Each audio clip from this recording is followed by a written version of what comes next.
The President began his speech that it is very necessary we work on our constitution as planned for today so as for us to achieve the registration of the union so we can comfortably be recognized by the Malaysian government anytime, any day the union file is being checked. Igbo kwenu? Yeah. I'm not doing my voice too low. Or too low. So he spoke on some group of unserious unions that are yet to be registered. And then the President spoke on some group of unions that are yet to be registered here in Malaysia, while instead went to Nigeria to regularize their registration. Thereby, when being called upon while operating in Malaysia, they claim they are formally registered in Nigeria, which they falsely claim that allows them to operate here in Malaysia, in bracket falsified claims. He also spoke on the need for all members to live in unity and as well avoid other associations that claim to be legally registered in Malaysia.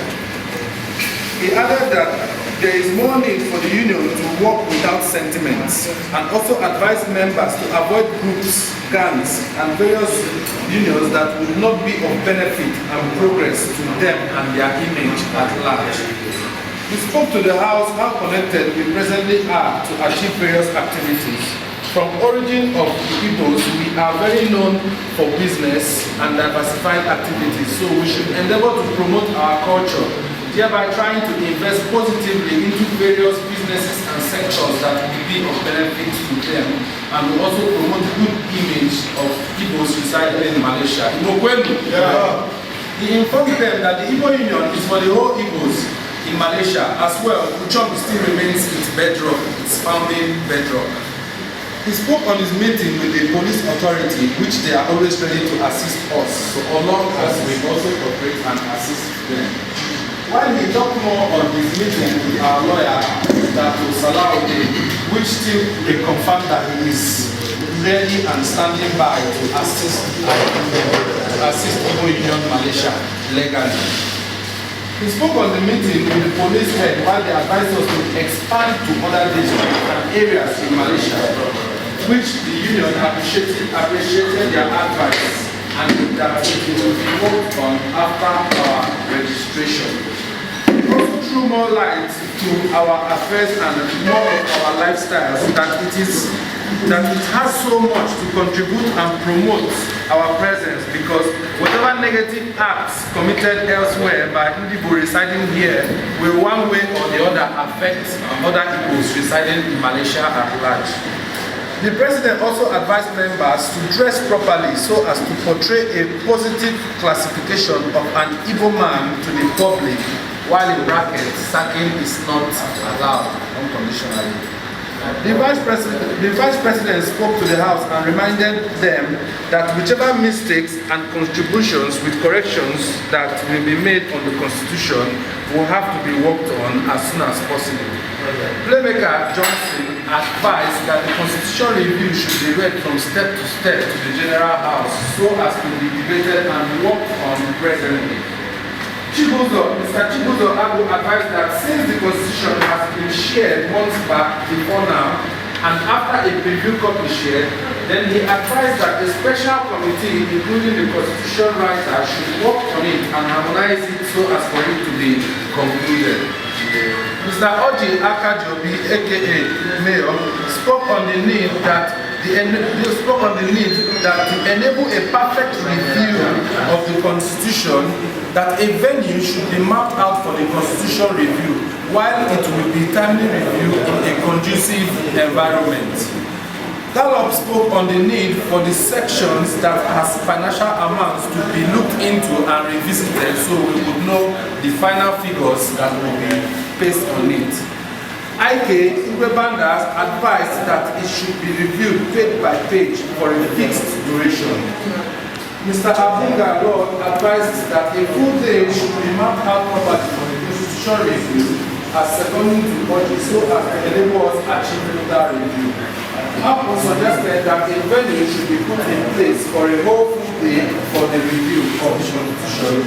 That going through it page by page might slow us down, but if we strategize and map out a whole full day, it will be more better for us. Mr. Nze Ifeanyi advised that an emergency meeting should be put in place for coming Saturday regards the Constitution review and for a 6 hours duration.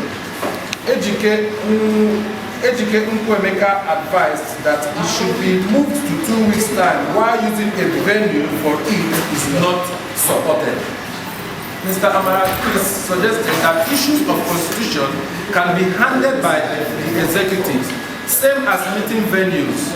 Also, he said, due to the inadequate punctuality of members, promptness and during meeting, it will draw us back as he kicked against signature venue, which was suggested by Mr. Oji. Playmaker Johnson said he is personally against the IUM securing a venue, that's the bracket at signature, for the review. While Onyeka advised that if 1,500 ringgit is spent on signature or venue towards the review, so how much will the union spend on item 7, food and drinks? The acting president thanked all members' presence and great turnout for the day, for the meeting. He spoke to the House while the executives are trying to ensure that the resources being spent judiciously. We also will ensure that whatever expenditure made towards achieving the final review of the IUM Constitution won't be on the high side, that's on the high side as a bracket cost. He also spoke on the level of comportment and coordination being shared and promoted on our WhatsApp forum members.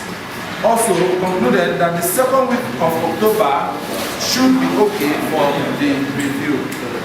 Mr. Obinna Ogbuefi asked if it's okay for contributions to be added to the Constitution, i.e. welfare and health columns. He also spoke on the need for every members to do things that will be of paramount benefit to other members and Igbos at large residing in Malaysia. Gallup suggested and made observations on our Facebook page that some faces that are not our members, including family, are being flashed on our IUM Facebook page. That's Igbo Union Malaysia Facebook page. Igbo Kwenu. It was answered by the vice chairman that it was talked upon before now that those members and non-members are welcome so as to bring them closer to the union while they would regularize their registration.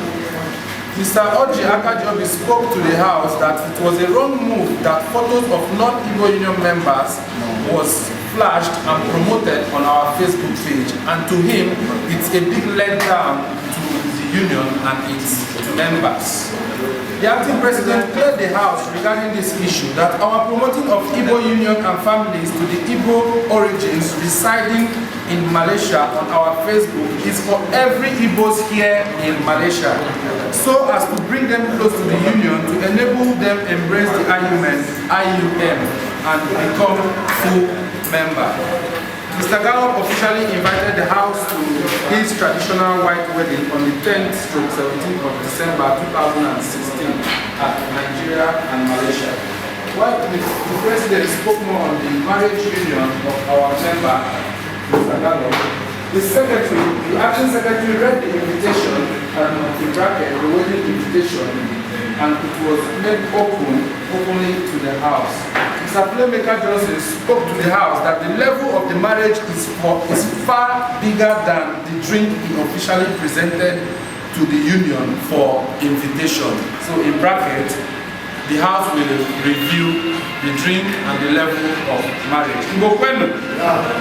Mr. Obinna Okorike prayed on the drink, blessed the drink, and opened it for the House and general members to consume. Mr. Olaya, aka Kerosene, informed the House of the loss of his father unofficially and promised to notify us with updates and official notifications. Akataka spoke to the House of his situation while on which raiding process resulted to his arrest, and he was held in lockup for 24 days. He thanked the union and the members for their support and assistance he was given, financially, morally, and socially, that facilitated his release. He still thanked the union with a gift and his unpaid loan. Igbo Kwenu, Playmaker moved motion for the adjournment of the meeting and was seconded by Mr. Amara. Closing prayer said by Amara, and the meeting came to an end at 8:02 p.m. on the 24th of September 2016. Igbo Kwenu, Benu, where's Yonu? So, can they down to our breakdown, financial breakdown? Our closing balance as at the last meeting, which we had a close balance for 9,981. After we added the monthly dues and everything, it brought us down to a close balance as at the last 24th of September 2016 to 11,631 ringgit. Igbo Kwenu? No. Then expenditure as follows from 24th of September 2016 to 29th of October as at today presently after 6 p.m. We are having expenditure for that full month for financial constitution review at Harmony with the hall venue, the food and the drinks, and it brings us to a total of 1,546 ringgit 95 cents.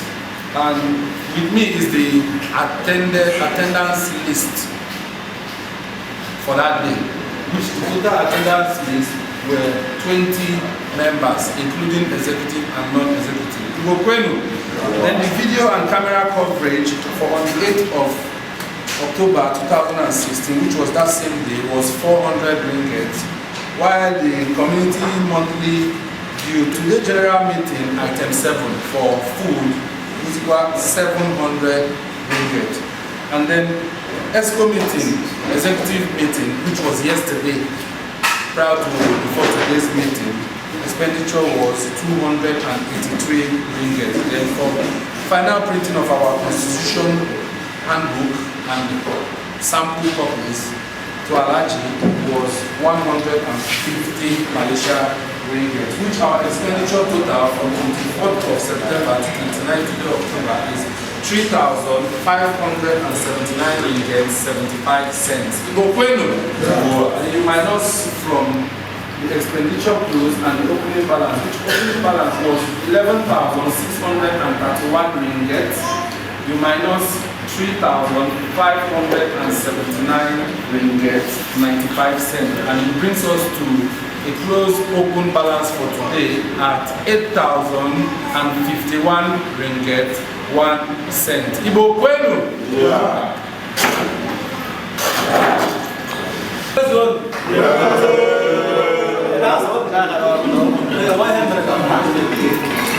I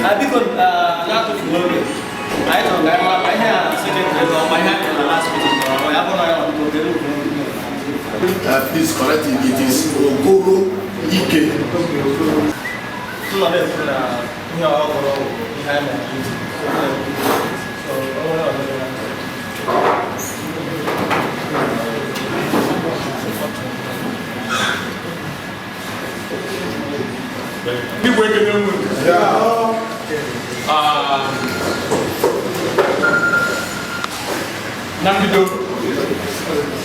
Ndigbo, the secretary. That Igbo banda in there now. Now go the first and last integration into banda Igbo Union. Because I actually created unnecessary. If you something I have finished. Because when Bob I had Igbo Union under Igbo banda delete one. The second one, Ulu Hagoro. Akataka with a problem. Another Igbo Union, they go 1,500. If we account them, Akataka responded like a gentleman, which got at 1,500. So I appreciate that. Even though that after our last meeting, I concluded that now. And I just want to do a whole Igbo Union. On your my friends, we are building a community.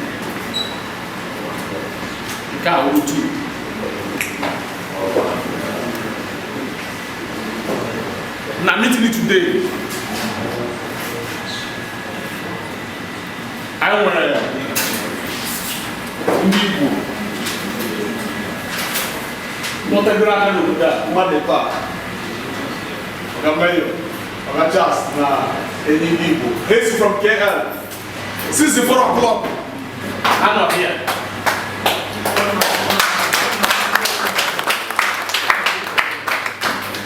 What not work out? I'm not next month, but they never can because I don't think I said that now. I know you know that I'm not going to be able to I want something like you are I want anything of that level. If your company is where for your level like I know now.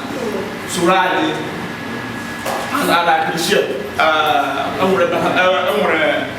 like that's a little that almost the job or so all as a common do. Then I went an executive meeting yesterday. Last emergency meeting I went back a constitution. The video on our Facebook from Malaysia.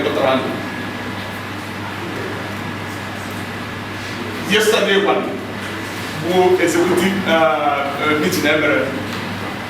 Apart from the constitution that people pass the constitution and love the now. I am going to be at the level that now the next step now is submission. So we have tried for almost some time and we are struggling with this. He had an executive yesterday. Or for the last day, I said, we launch the constitution. We consider every option. We decided that now. I want to this. I want to our application for registration. We wanted the approval because there are chances that as we here now, the government will make it approve this silver car or Tienka or this RAU, car. So we want to be sure what we are doing. We want also not to hear Malaysia. So finally yesterday now executive he had concluded to go. I went and Hana approval. And then Igbo Union Malaysia approved. And MSC launching of the constitution so that another can wait here. And the other emergency I read the other day, everybody before the executive go like now I'm actually enwe activities nwere weight Igbo Union ga-eme until I enweta approval. Ihe adịghị like other magic a na-eme niile a na-ekwugharị. Here we have it. End of the year, I ga-emechi ahụ on a normal basis. But nwa onye a na-akọwa nwa onye a na-akpọ dị egwu isi oche agbada. Ọ ihe niile a na-awụ anyị dowere ya nweta ka na approval.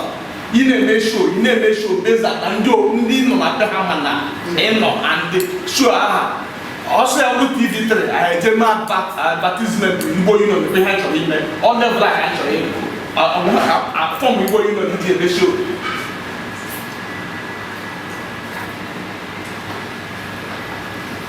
Then the main thing within this month now, apart from even Igbo community in Malaysia, few or more unfortunately I record numbers figure to level 5. So it's unfortunate all I have a here. The main thing I spent the time yesterday, because not gonna get it. But Basara Osi, in a follow on Facebook, I follow that Nalosi, Ndeke Buria from the heart, Ebobi. Osi you up to date. Right from that day, the information that they see, we have been working on it up to today. Yesterday, I spent the time on it. Igbo Union, the only thing I have achieved na Igbo Union, and most of us in the church. And when they come now, get on thinking I have the role of God or child who's wet here. I go on a meeting, all of them that war, no color now. So nobody na call or you get your friends na kado is important. So I dey beat you ne. Only open na that one. Only me want to stop na na picture again. Because we can get mama do dey do mo round. Ako han na meet the town of the go here. Osi ndeke buria immediately I know that na no ogu. Only open na afro. Since every Osi, a woman from Buronia put a grown Osi friend. Because I'm going to hit this area now because of what I will bring over there. Oh, Abacha. Even with information about a problem. But thank God for Igbo Union. Thank God for Igbo Union. Can we go to the house? One no see a problem. The story I had direct. Onya, even Onya Poromquamia, Banturia, Nigeria question, a beg go see, a beg to get to the Osama, not got you. So most of the questions more personal Nigeria or has somewhere. Bagente. A bomb organ. This crime, na Puchona. CNN by then. I will prepare Total Miller trying at that one. Also the passport a picture also with visa page here. Watch here, I put that now. This year the value. Forward area only see look at only on the Igbo Union and the Agra Baka Ndeke Buria. We are tracking the best honor. So also okay, go check here. Now we check here. From his own system, now only city commercial crime. Now Puchona. Also that no check in this name. Other honor system. After CHA, you're going to take a day to check it, not join his boys, or more, na system. So on our weekend, so because another Monday, na check here up another place on. So by Monday, na that our father, no case of Congress. Listen to me, every Rossi, Ndigbo. onye ike ụzọ onye nyere information problem o si nwere amụmụ pụta ihe mere onye ọbụla gbafuo nne ya ọkpọrọ ihe a na-akpọ ụjọsọ onye kpọkọrọ pinye fon ya onye ike ụzọ onye gwara m ihe ejiwe ejiri ozi so okay ebe o si n'oge abụọ ebe nye mara etu onye isi na-ege ọgwụ na John I am going exactly what happened. Before then, I am a lot of stories. Micro emergency meeting force. More than ever happened. Here we are now. When we cannot go my boss, only of them feel that was here. But the whole story is all about a lot of people.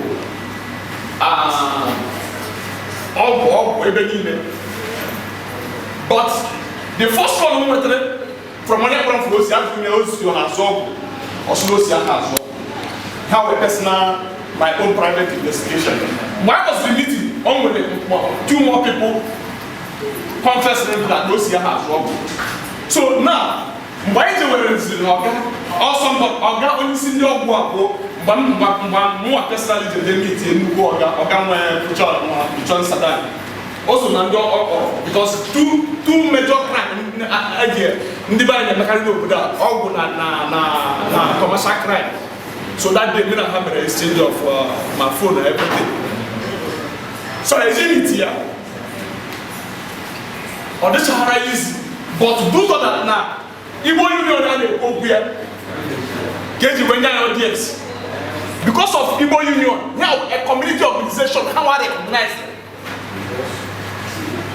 So I have attacked. Look at what happened. And I want to use this opportunity to opener. The truth is that KSOC is all about autocracy where Habata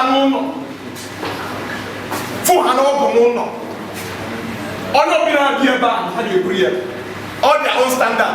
Give a one name or cake no car for or what's happening as far as Habata no for web and then they brought up. So everybody nigga hide one nigga hide because Rono Kindo the one is what you see about then before them organo one thing people you know achieve. Listen. For the first time, now history Malaysia and Ndigbo Noboda, Ndigbo you know where look at what is happening. Now Ndieke from this line where everybody is saying it, Ndieke le jigas no Ndigbo where Ndi so jibi Noboda, netire ho no. And we want to try to assist in this country. Here make only one problem gang girl friends here, I'm not going to go settle. And that is why every year, every time I have a Lopoda, every year I watch from 20, and you know what I did. I have those people. After a period of time, I tell you what we people you know is to find a solution. One day I go walk down and chat in charge. Look at what is happening. More about it, go hard now. I only have continue like this. Now I'm going to embassy. Look at what you people are doing. Now I defend the war. Ndieke no boda see that na high school ta roro na onye na he ku no go ji gamu de dia mana he mo trouble no ne. So now the issue of no nyawa people my case see he's not saying listen very careful oso no see na mo dro si ogu n'aka. So anyone aware that now from our own side now a many investigation those here has job or we see that now more now never know we are so go see as well but never trouble about it. I'm not going to hand these are the story original because all this one I'm wrong what about to see and when you put us in home go see and when you put us in that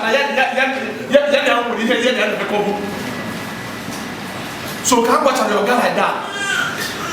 So we want the solution of why saying that ndidi na mudere mayani ya nona court kahaya eruzie na de mwe ejeko I don't wear guarantor. I shall teach.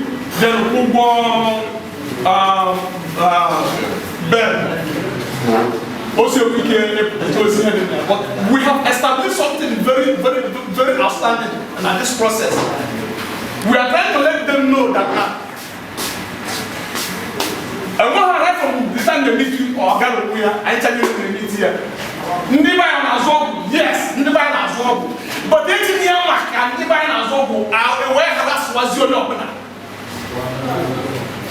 that is what we are fighting now. Then Oga is so good we are saying that was one on my others were there. I didn't have a problem because of Obiano. What's the that now? I'm not my card. So that now the officer did the case.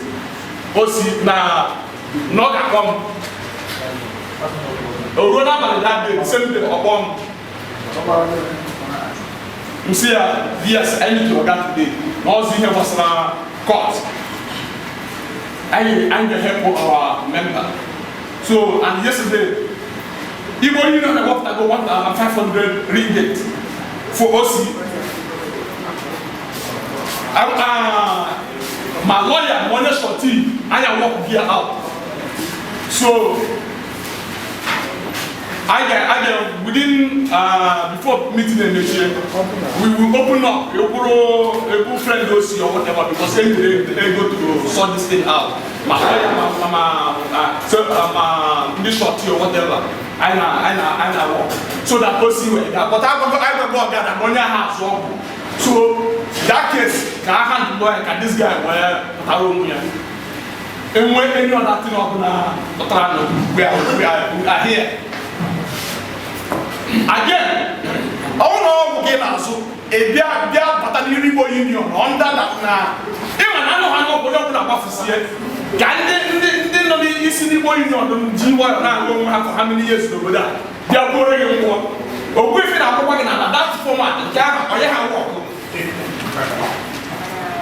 ọ ka m na-agụpụrụ ahụ ha gị na-ekwu ego gị na-ekwu na whatever mụrụ your own backup. Igbo Union na-represent ndị Igbo na the whole of Malaysia mụrụ onye dị ka na ịnọkọta Igbo Union wee tụọ format n'obodo a onye ha nwa ọkụ anyị chọrọ clean a lot of things. After all, this problem and what it now boss to do no. All the bad in this so things there, Niger or in there, Eke, whatever, now the Wakasu don't win her. So I know. Maybe customer I hate to see most of them are exactly what's the customers. You want a week.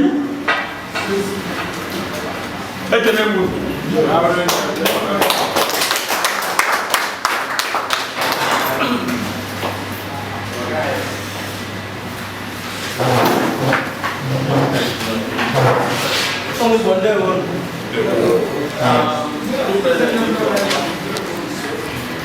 Oh, nice. But I better not have I should know the road. You know that Ndigbo. What if I open my normal night and pass by my hand? It will take a very open like the present people. Come known to everybody again. No, says one in as well, they want my idea. Malero guy may have Lana, but it is the one Madia. Manobro, a bomb before some. You had to go see your night of nine or that, with the real information. Not Roger Bonhana, and planted. I want that I will come to show or got to why I know this that you will reach it in Hannah. Oh, well, there is night with your. I will know that I got some history and I have no even my idea about so I am my own self. Because people you know about who you have an apparatus again, people you know I are very different from every other organization. Not Malaysia. I don't have any selfish interest. And I told every member of here, a battalion of this Igbo Union.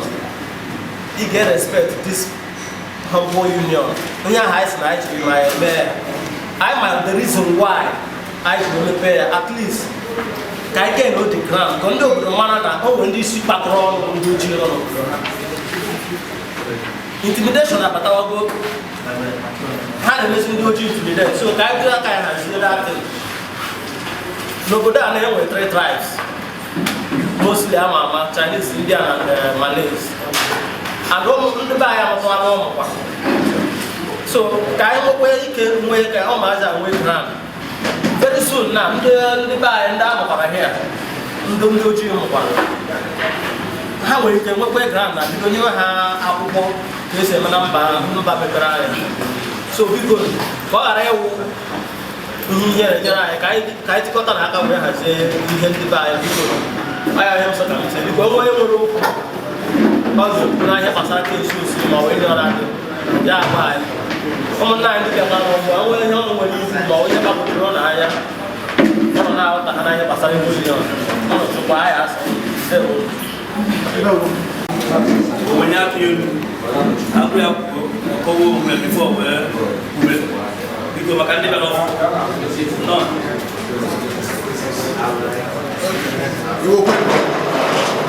Igbo kwenu na nke ọnwa ọnwa Chris ngaga n'ọzọ achọrọ m iti ọnụ maka ihe gbasara ndị eke na ndị be anyị eke ụwa nwere ego si na ndị ọjọba na ka ha si akpakasị mba ndị be anyị ịma onye agbakara bịa echekwa nweta bọs agbakwa ya oje ndị ji nke asị adị enye gị ụlọ megide ha na-ajụ ya na amaghịzi ama ya akọzi n'ihu wee si ka m tinye obodo obere adụ adị ha na-ebu obi n'ụlọ eke bata ha dịgoro ya 100 atọ ya wụrụ ha okwu ya ha bido ya gbara ka kwụsụ ha n'azụ atụ ha nkọfụ n'aka ikpe abili isu ha n'azụ ọ sit down anụrụ ala na-ebute n'afọ ọbụ na be mmadụ eke ndị na-arụ na-eri anyị ofisi ya onye agbatara bịa ka m si ekwuru uche nke m etigoro anyị gara aka ma ọrụ okwu ihe ekweta n'ọtọriti mana asị na ofe ebe na ebe ọ bụla ha tụrụ osisi ha dị isi n'onye na ofu ebe a na-ebutere afọ ọgwụ na afịa na palọ afịa na kichin ka mmadụ mara nkọ na-aya na ebe a ebe a bụrụ anyị ebe anyị si eteka ọgwụ n'olu biko ọ nwere ntụrụ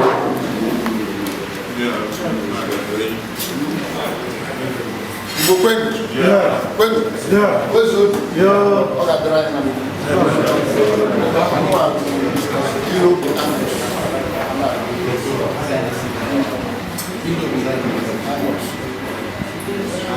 onye chọrọ ikwu obere okwu enyi m nwoke ọ ga nwoke eji ha ọ nọ n'ụlọ ọgwụ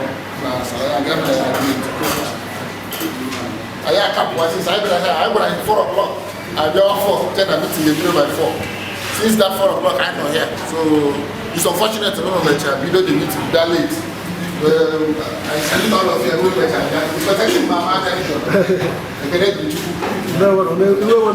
iwe agwega ha because ahụ bụ na so ihe mere wụ ụzọ ihe na-afụ ka m chọrọ itinye tụrụ n'ọrụ ihe gbasara ndị eke n'obodo a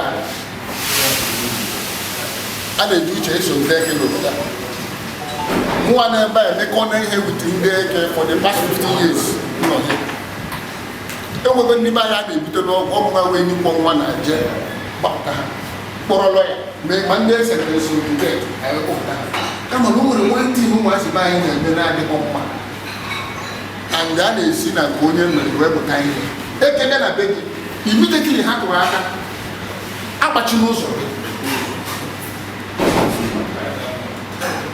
agba n'ọsọ make sure na ọha imepe ụzọ si ha asị gị na ha wụde gị so please wait dị weta ka ikpopere nwere ha bata o nwere ndị na-adị aggressive yes ha dị aggressive respond because ihe njem ụlọ ihe experience They can't go to them, they come for the past 10 years. Over the bank, you have all of you naturals. They can't go to them, Moana had about 22. Mandela. For a member of the but after that, I'm maybe dog. Or police, any problem or something. See how we measure the the way I went on upside down. I don't know upside down, but I responded to what? I mean, I said, this place, only me and my family. And that time, when one person into them, one of them, we just snake. I said, okay, we want to check. It's not a problem. How to do you believe in that? He said, but you can handcuff me. Yes, but I will follow you everywhere you go. Talk it nicely. Don't be aggressive. Respect them, they will respect you. But they can make a work and they might choose them. They can do so many things. I will zoom more, or what can you do? Another thing, you hear what's I need to get to every for who I went to Poma. I don't want to show before. Who I had. I will cause our problems sometimes. Everyone need that business. Don't go out too late. Don't go down and it's okay. Even if you see that I'm what I the last village in the picture is a lie. The first thing I'm going to do Malaysia money today. Also, people don't live in that place. We cannot hide. The only thing we can say to be free and happy to live here and comport yourself. They respect the whole thing. When they gave me, if you before they ever have done anything, and they gotta give the community that place. More information about you, more information. Because they can call the wrong time over the crime. They know. So in the opinion, all depends the road time shapa. Don't play it so loud. You might want to laugh when you go to the money and go to the money and the play. Where will be down with you? In your baby, but nobody knows. Before you get there, they must respect you. I'm not in Igbo. Who? Maybe about the German. They talk to them. How will you tell them? One certain time, they bring you over the gun. They put the animal no. About that when they should shine. For 3 months, we have to shine. Until the day after the year. You know that there are 122 passports. Because you know that I was like, you down. Do you believe that day, Mara, I hello friend. And the young on a paper. I was in a month for 4 months. It's true. So we get all donation there. And that man was the last person in that monitor. What I'm doing there. Get oil with 3 hours, get a own because that I like it. More than you go there. Still just a plain look at here. Oh my God. More labels have I never step. I don't know that. First of all, you know that we know that one. The one around one of the body the big officer in the hand of the year. The devil will not survive. It's not a bad idea. What they need to have happened. But I need to be there for 4 months.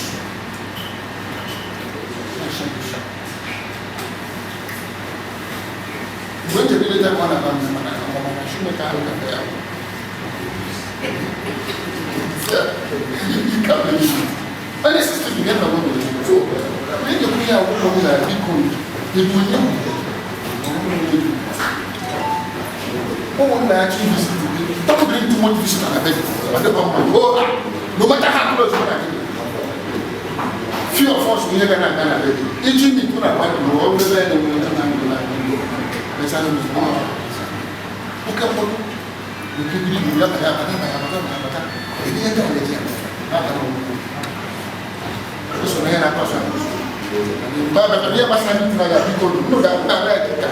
I go 4 o'clock, at least 4:30.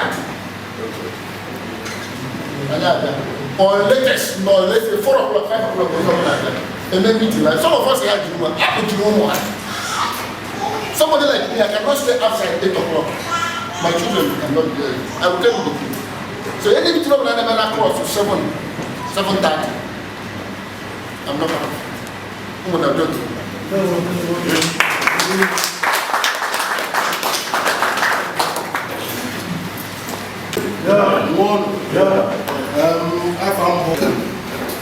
I'm from Igbo State, and only neighbor who is born in Woke. Chairman who a friend. So I am a Boboda almost more than 16 years. So many organizations are formed. We don't want to belong to anyone. But okay, there are no Igbo Union. You got to how they fight, how they pursue their goals. So this is my first registration since I came to Malaysia. Wow. Since. Clap, let's clap for him, please. And the reason why I registered, I believe that the same reason will still control all of us. So that is the much I can say, because I'm rushing to hospital. I have somebody who is in the hospital, so I need to go before the close gate. Welcome.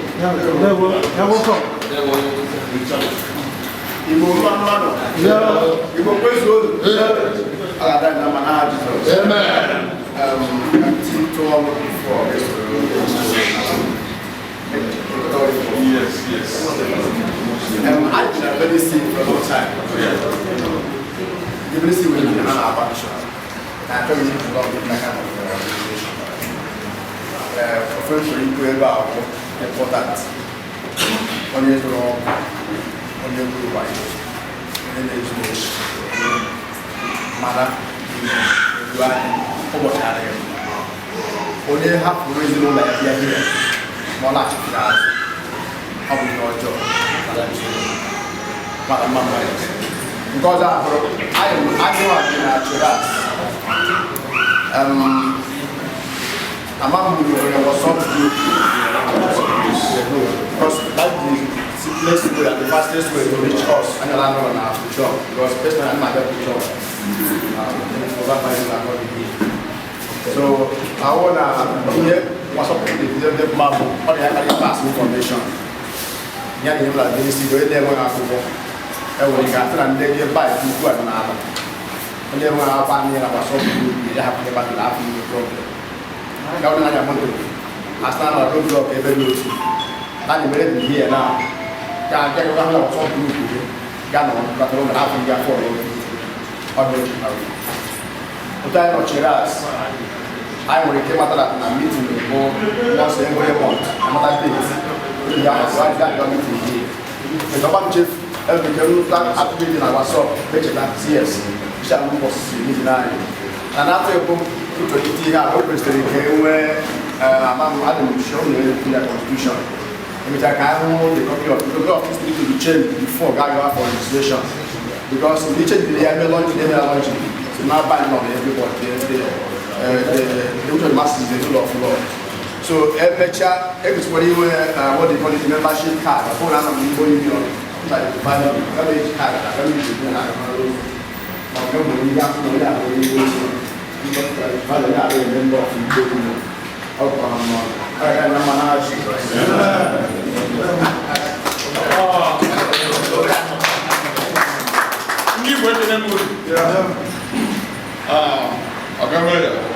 I'm on a WhatsApp group. I get you a number. They got an updating guy original. So,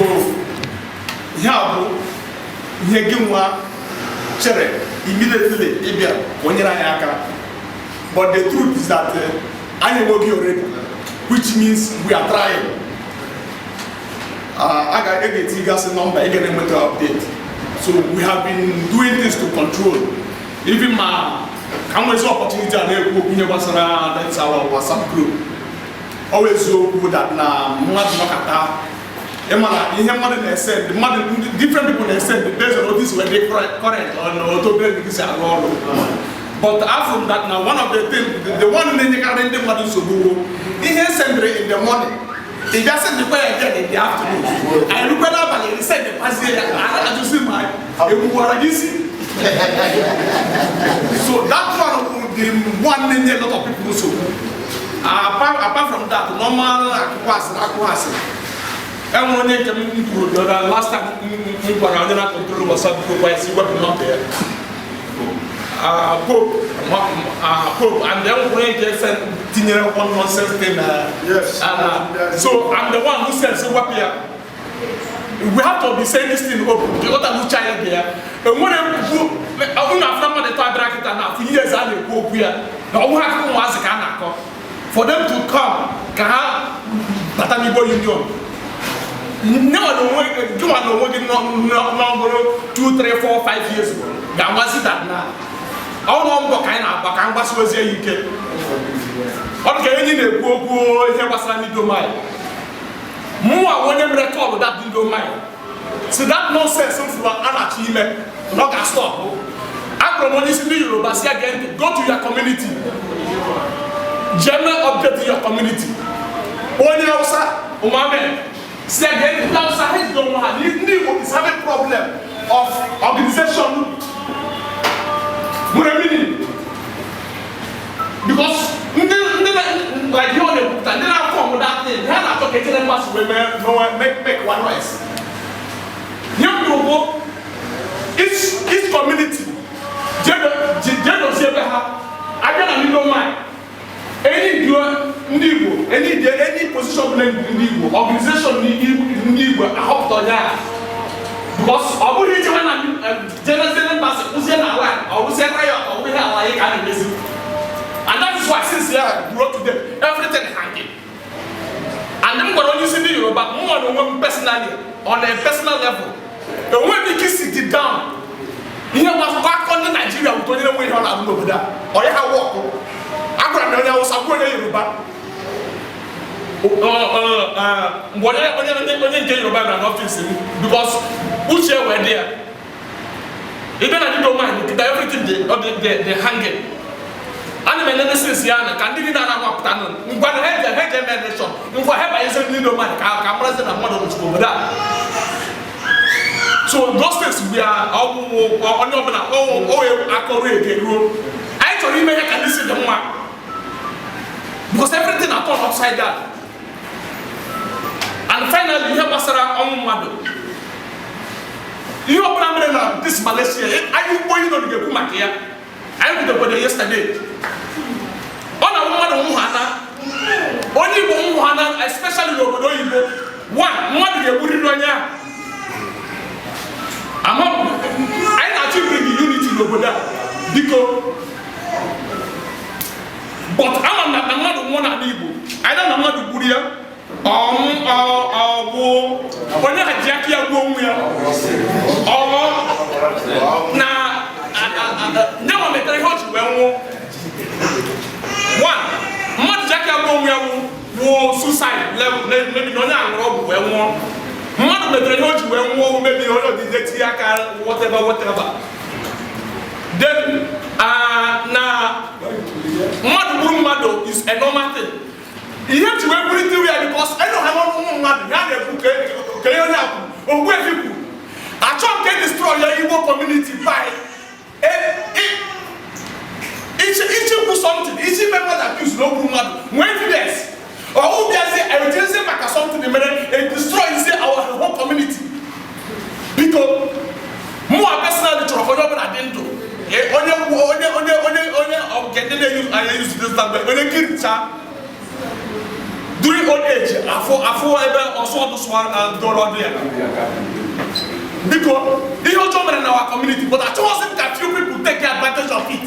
I'm not going to I have to go more than I identify. I'm not asking you to food. When I have I have to go to Rome.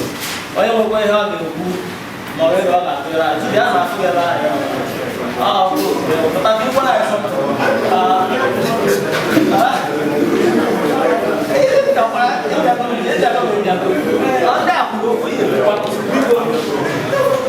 also,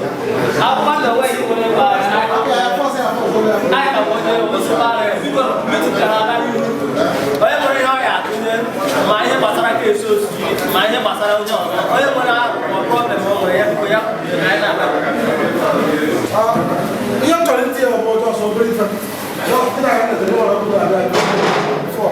You also get it. I don't want to make it. So you're not doing the Takata to come near Pasara. Time, I didn't do it. Only very important. I'm coming to 4 o'clock. I didn't do it. 6 o'clock, 2 hours. Yeah, only 2 hours. Because I'm not at least 4 o'clock, 4:30 or 5 o'clock. I had to do it. I'm able to 2 hours. I don't want to allow my car. I'm going to get on the chicken. Because I want to, I think they're going to by next meeting. Whatever, I make it 30 minutes. After 30 minutes, whatever, I get 15 minutes. They go late. I'm not my head. No one.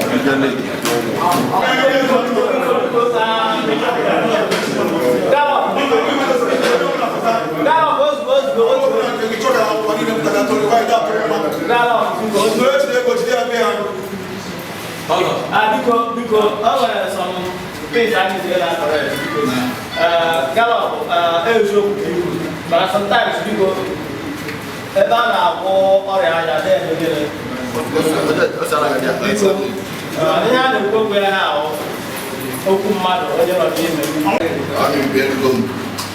I say information is power. Because I'm a WhatsApp group. But now, I'm not on WhatsApp group, and I'm going to tell you involved. Secondly, meeting there, man. I'm is or message broadcast. I want to be such a message before, but I'm going to register. Get the phone number and every other thing. I want to be such a message.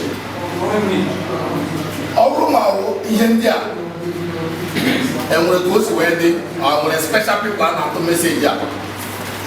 Because we can make of this. All general something. And then we hear brother before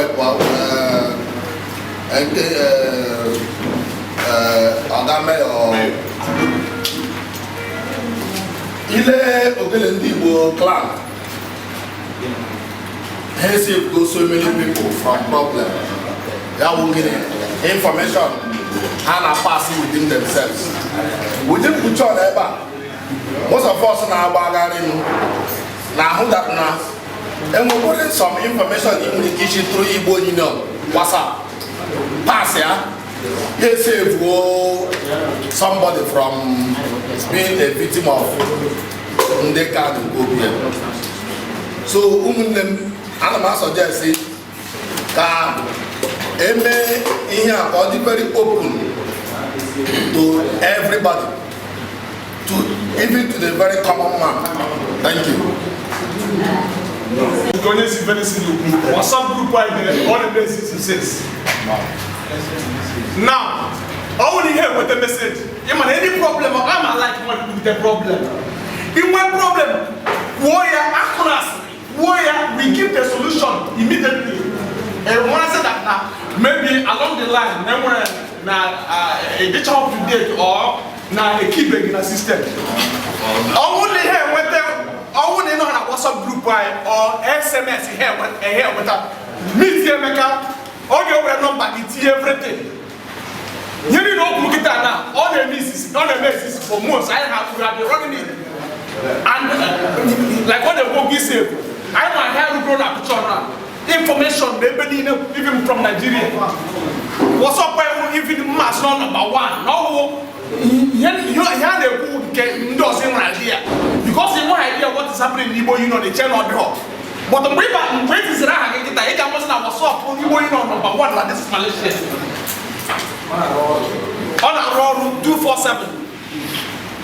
I can Malaysia went at I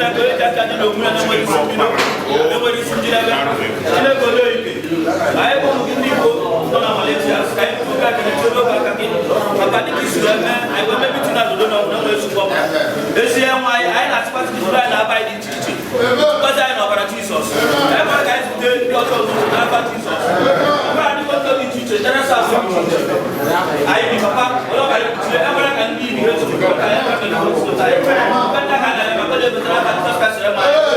Mai mai jadi di papa. Na kwasi ama gosi kwasi ọlwa kai di chiche. Ya bu Osmonde. Ayi be ya ibai ke ni. Ka ayi mo be sin.